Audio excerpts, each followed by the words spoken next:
Mga kaboses, isang napakagandang araw po sa ating lahat at welcome po dito sa ating YouTube channel. And for today's episode po, mga kaboses, ito, maganda pag-usapan po ito, no, mga kaboses? Ayun po sa Abante Radio, round girl na lang daw po ang kulang, mga kaboses, dahil po si PNP Chief General Nicolas Torre III, mga kaboses, ay tinanggap po ang hamon ni Vice Mayor Baste Duterte, mga kaboses, na suntukan sa pamamagitan po ng isa pong celebrity boxing match, mga kaboses. So, ito po ang ating po pag-uusapan ngayong araw, no? Kung magsusuntukan ba talaga itong dalawang ito. Mga kaboses, may mga magsusuntukan nga ba na magaganap, mga kaboses? So, para bagang kung hindi tayo satisfied sa laban ni Manny Pacquiao at ni Barrios, mga kaboses, dito na lang tayo manood, no? Pure Filipino fight, mga kaboses, isang general at isang vice mayor, no? Kasi po, no, nung nakaraang araw po, mga kaboses, ito pong si Vice Mayor Baste Duterte ay naglabas po, no, ng isang pahayag kung saan po sinabi po niya, mga kaboses, na ito pong hinamon niya, no, ng suntukan si General Torre. So, ngayong araw lang po, mga kaboses, nang tinanong po ng mga media, ito pong si General Torre ay in-accept naman po niya ito, no, mga kaboses. So, bago po tayo tumawid sa usaping yan, mga kaboses, pakinggan po muna natin ang statement nitong dalawa, mga kaboses. So, hinanap ko po yung file ng video ni Baste Duterte, mga kaboses, pero ito, nakita natin na mayroon na palang video, no, mga kaboses, na kung saan po sinama na po, pinag-isa na po. Mula po ito sa Abante Radio. Ang video lamang po ito na ito, mga kaboses, ay gagamitin po natin, no, na reference lamang po, mga kaboses, para po mayroon po tayong pagbasehan, mga kaboses, na interview, no. So narito po ang video ni Mayor Baste at yung sagot po ni General Nicolas Torre III, mga kaboses. Gusto mo arasin ako, arasin mo lang ako. Kasi matapang ka lang naman, we have the position pero masuntukan tayo, aram ko makaya, bita. Ang ganun Ayun lang.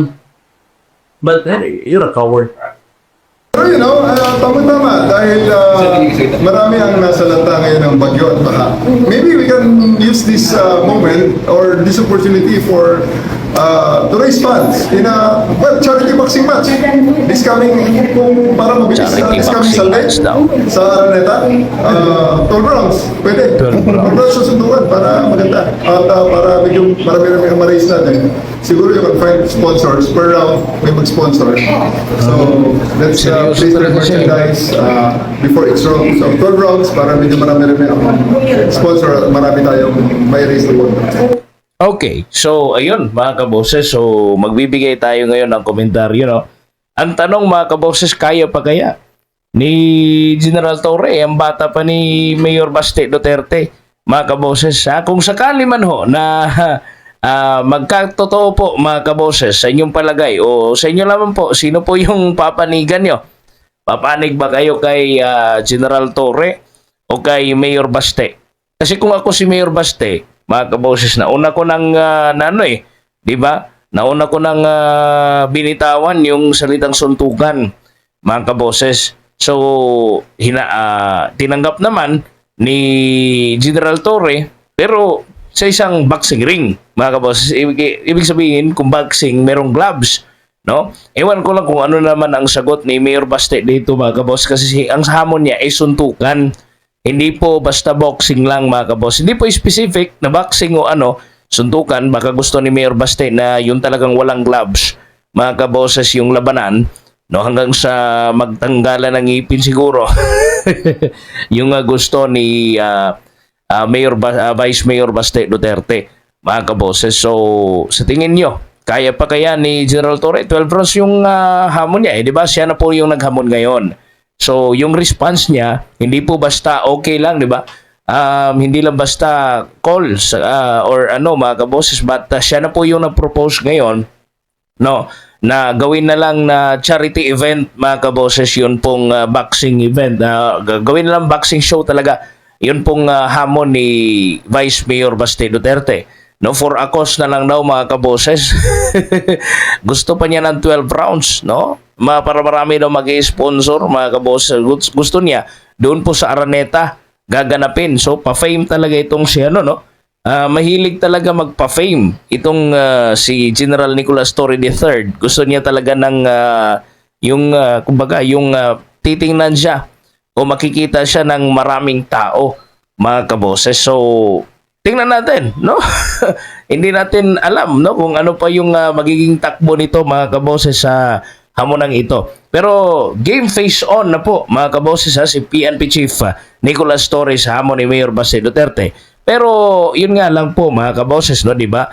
Gagawing charity boxing match ang isinusulong na hamunan mga kaboses, no? Baka kasi for publicity na naman itong nasa isip, no, ni General Nicolas Torre III mga kaboses, kasi alam naman po natin, no, napakagaling po niya sa mga ganyan mga kaboses. But sa side rin ni Mayor Baste, wala pang sinabi na seryoso siya, no, sa statement niya. But siguro mga kaboses, ang nagkumpirma pa lang na seryoso ay yung response ni General Torre. So hintayin natin ngayon yung sagot ni Mayor Baste mga kaboses. Kung magkatotoo man ito mga kaboses, kayo na bahala, no? Magkomento kayo kaninong panig kayo, no? Kaninong panig kayo, papanig mga kaboses, kanino kayo pupusta. No? Sa ang punto kasi ni Mayor Baste, doon po sa full statement mga kaboses, ay komentaryo yun nagkukomentaryo siya sa hakbang ni PNP Chief General Torre ngayon mga kaboses, no? Pagkadismaya sa mga sa ito pong liderato ni PNP Chief Torre mga kaboses, at syempre parang political standard rin siya kasi politiko ito si Mayor Baste, di ba mga kaboses? Simbolo siguro sa nakikita natin kasi niliteral talaga ni General Torre suntukan.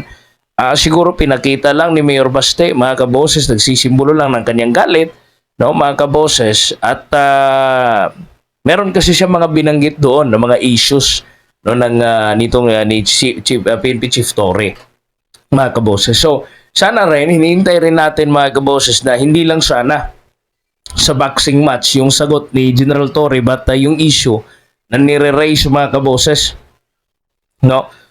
Kasi gusto na nilang gawing entertainment Well, anyway, maganda naman yung sinabi ni General Torre na for a cause, mga kaboses. Pero tiyak, kawawa itong si General Torre pag nasuntok talaga ni Mayor Baste. Ewan ko bang nakita na ba sila ng personal? No, I think nagkita na sila di ba? Kasi naging regional director ito doon sa Davao City, itong si General Torre mga kaboses sa Davao Region. No, at yung kampo po ng PRO 11 ay andun naman po yun sa Davao City. So I'm sure nagkita na sila ng personal ito at alam na siguro niya kung gaano kalaki itong si Mayor Baste. Well, wala naman, hindi naman natin ginajudge yung lakas ni Police General Torre mga kaboses, di ba? Si Manny Pacquiao nga kaya pa niyang makipagbakbakan kay Barrios mga kaboses despite sa edad niya, no? Mga kaboses. So gusto nga ni General Torre ngayong Sunday na no, gaganapin. Excited na excited siya talaga mga kaboses, no? Itong si Mayor Baste, sobrang tapang po nito mga kaboses, napakatapang po ito mga kaboses. Hindi lang po ito nagpapasikat basta mapakita niya lang po yung kanya pong advokasya mga kaboses, kanya pong mga hinaing nire-raise po niya mga kaboses sa ating gobyerno. Kasi nga noon ang una ginipit yung kanyang kapatid na si VP Sara Duterte, may nakahabinbin na impeachment trial, tapos itong nandun pa sa ICC sa Dahig yung kanyang ama, kung saan po gabi lang po si General Torre po mismo ang nag-aresto, no mga kabos, para ipadala po doon sa International Criminal Court ang kanyang tatay. So hindi naman po natin talaga yung galit, no mga kabos. Wala po tayong ibang hindi po natin mabiblame itong si Vice Mayor Duterte na magalit talaga kay General Torre III mga kaboses. Kung talagang gusto talaga ni General Torre tumulong sa mga nasalanta ng bagyo, diretso na sana siya mag-donate, no? Mga kaboses, alam natin na malaki yung pera nila o malaki yung sahod itong General Torre na ito mga kaboses, no? No, inunid na ng boxing event just in case suntukan na lang kayo. Gusto ko suntukan na lang sila eh. No? Wala nang boxing event. Kung gusto nilang tumulong, tumulong na sila. Mga kaboses. So, ang atin lang panawagan po sana po, no? Na ang serbisyo po natin sana, hindi po dapat ating ginagawang circus. Kung may gustong patunayan man po itong si General Torre, mga kaboses, gawin niya sa trabaho niya, no? Hindi sa boxing ring. Si Mayor Basti po, mga kaboses, no? Maprinsipyong tao yan. Kilala yan sa Davao City.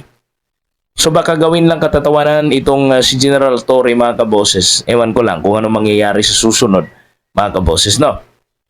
Itong si General Torre, kasi mayroong nagsabi iba baka lugi daw si ito pong si Basti Duterte. Meron po mga komento online, mga kaboses. Baka lugiin daw si Basti Duterte kasi kung pasiraan daw ng mukha, mga kaboses. Nalugi daw po si Basti Duterte, mga kaboses, no? So kayo na mag-analyze nun, mga kaboses. So comment kayo sa baba sa ating comment section kung ano po masasabi po ninyo regarding po sa issue na ito. Please subscribe, like, and share po sa ating Facebook, sa ating pong YouTube channel, mga kaboses, and click the notification bell para notified po kayo sa lahat po natin ng mga episodes, mga kaboses. So God bless po sa inyong lahat. Ako po yung nakasama ngayong araw for this episode, mga kaboses. Bakbaka na, suntukan na by General Torre versus Basti Duterte. Mga kaboses, abangan po natin yan kung matutuloy po, no? Mga kaboses. Ako po si Kaboses Wins at kayo po yung nakikinig dito sa Standpoint Analysis. God bless po sa inyong lahat and bye-bye, mga kaboses.